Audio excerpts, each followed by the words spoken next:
ये कहानी है एक छोटे से गांव नरकटिया की। एक ऐसा गांव जहां हर शाम सूरज ढलते ही एक अजीब सी खामोशी छा जाती थी। जैसे ही अंधेरा गहराता, लोग अपने दरवाजे बंद कर लेते, दिए बुझा देते और बच्चों को सीने से लगाकर सोने की कोशिश करते। डर वहां हवा में घुला हुआ था, अदृश्य लेकिन हर सांस में महसूस होता। गांव के बाहर एक पुराना कुआं था जिसे सब अंधेरे की छाया कहते थे।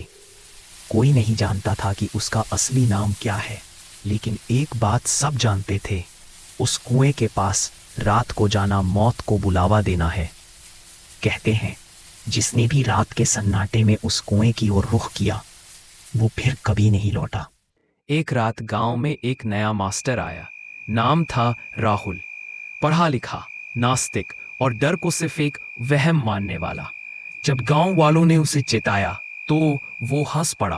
भूत वूत कुछ नहीं होता, उसने कहा, ये सब अंधविश्वास है। और उसी रात उसने ठान लिया कि वो कुएं के पास जाएगा। रात के ठीक 12 बजे राहुल टॉर्च लेकर निकला। रास्ता सुनसान था। दूर कहीं उल्लू की आवाज आई।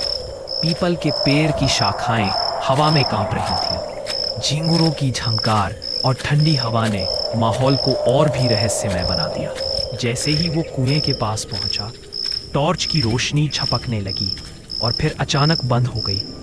अंधेरा, गहरा, ठंडा, निगलता हुआ अंधेरा। और तभी किसी ने उसके कान में फुसफुसाया, तू आया क्यों? राहुल ने पीछे मुड़कर देखा।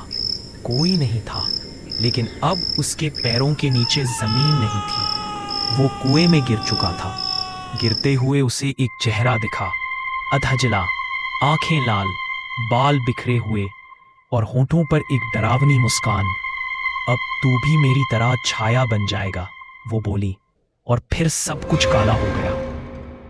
अगली सुबह गांव वाले कुएं के पास पहुंचे।